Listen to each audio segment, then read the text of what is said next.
Have you ever taken steps outside your comfort zone to gain newfound perspective? That is the choice countless high school students make when they enroll in post-secondary courses without the credential of a high school diploma. My name is Allison, and I am a junior from Harbor Beach High School. This semester, I am taking 13 credits through SC4 as a dual enrollment student. My experience has taught me so much about my opportunities after high school, and even more about myself. But of course, each benefit brings with it inherent drawbacks. The key to my successful transition to more challenging classes was the careful research I invested in my future before I made my choice. Being aware of the pros and cons up front enabled me to better navigate the changes enrollment in SC4 would bring to my last years of high school. Tonight I would like to share with you the ramifications of dual enrollment as an integral part of the academic landscape. As students, we are immersed in a school environment each and every day, and knowing its composition very directly affects our perceptions about college. For the majority of us, this issue informs our daily lives, whether we are dual enrollment students or know someone who is. Moreover, as leaders of the future, we have a responsibility to ensure we are educated about the academic world our kids will someday live in. I believe everyone here wants the next generation to have the same access to opportunities that were available to us. My purpose tonight is to equip you with the tools to find where you stand on this somewhat controversial matter. Because I have experienced firsthand both the advantages and the disadvantages of dual enrollment, I can show you an accurate picture of what it means to be part of two campuses at once. I will launch into our discussion by providing an overview of this academic option. Next, I will emphasize the possibilities dual enrollment presents. Finally, I will warn you about the drawbacks of embracing these opportunities at a young age. I would like to open with an overview of dual enrollment. By understanding the most fundamental implications of making this choice, we will more closely identify with the consequences of doing so. First of all, we need to answer this question. What exactly is dual enrollment?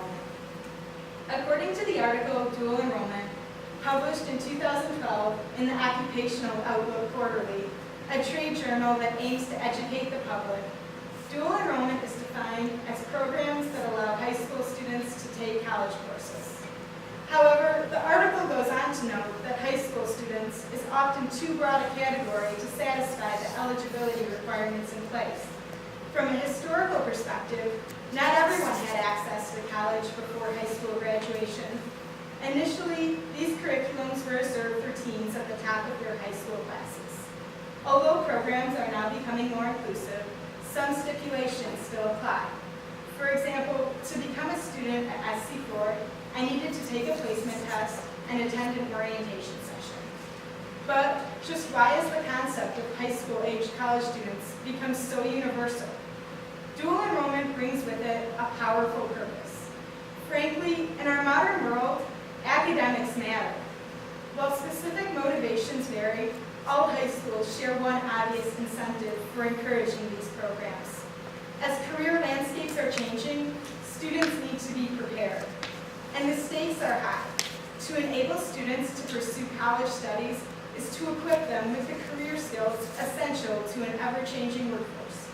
As the 2016 article Redesigning the Senior Year by multi-published authors Dale Winkler and John Squires exemplifies through the journal Techniques, by 2020, approximately 2/3 of all jobs in the United States will require some post-secondary education. It is these high stakes that lead students to look at college classes simultaneously as an obstacle to overcome and an experience to embrace. Let me next share with you the advantages and opportunities associated with dual enrollment. The benefits of these courses are multifaceted. Offering both tangible and intrinsic rewards, these classes can deeply impact the speed of student success as well as the direction of their dreams. A primary advantage is the prospect that early classes will alleviate the often difficult transition to college. As stated in the 2014 nationaljournal.com article, Dual Enrollment Offers a Bridge to College, by Fawn Johnson, an established writer who discusses high-interest issues, those who enroll in post-secondary courses before high school graduation tend to be better prepared to continue their academic journeys. I can personally speak to this fact, for the more challenging workload I have taken on has facilitated my growth as a student. An additional factor to consider is the possibility that many high school students want to be pushed to do their best.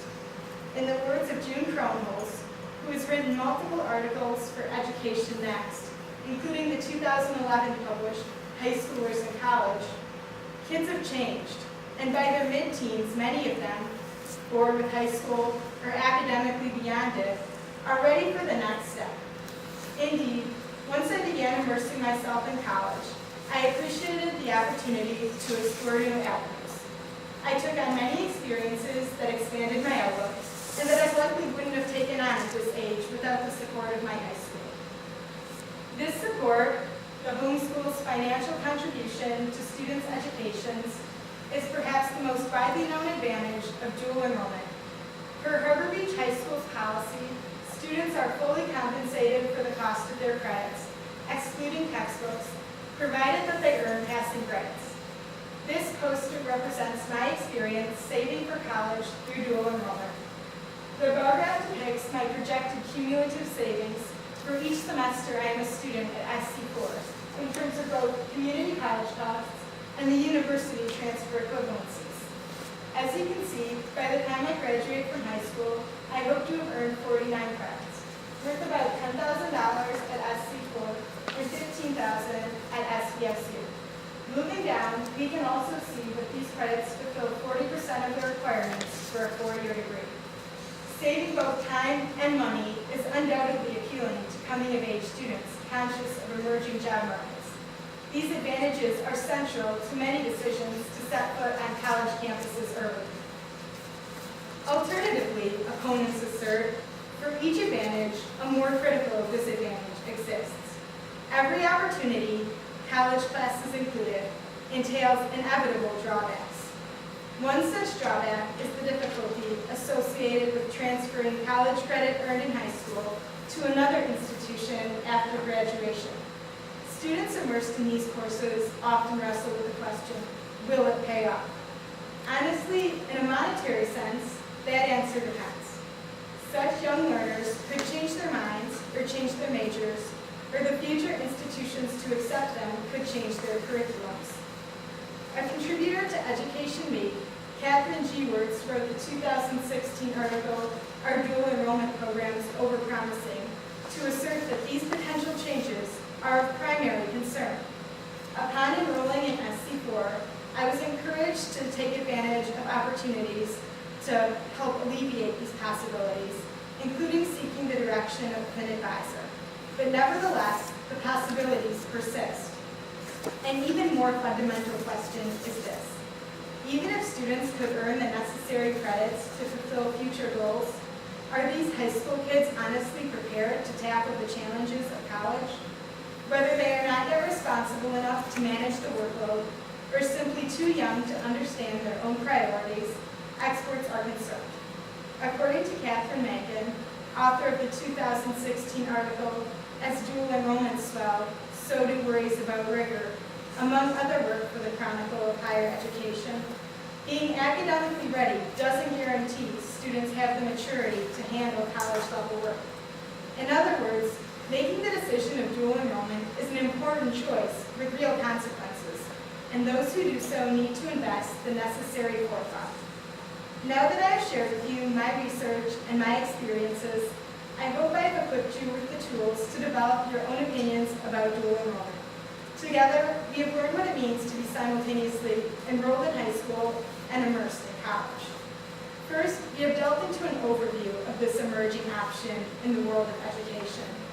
Next, we have explored the advantages of students stepping outside their comfort zones and embracing their futures. Finally, we have considered the potential drawbacks inherent in taking those first tentative steps outside that comfort zone. Ultimately, dual enrollment is an investment, for better or for worse, in the future of our generation and those that follow. I wish you all the best in realizing your dreams entangled in that all-encompassing future.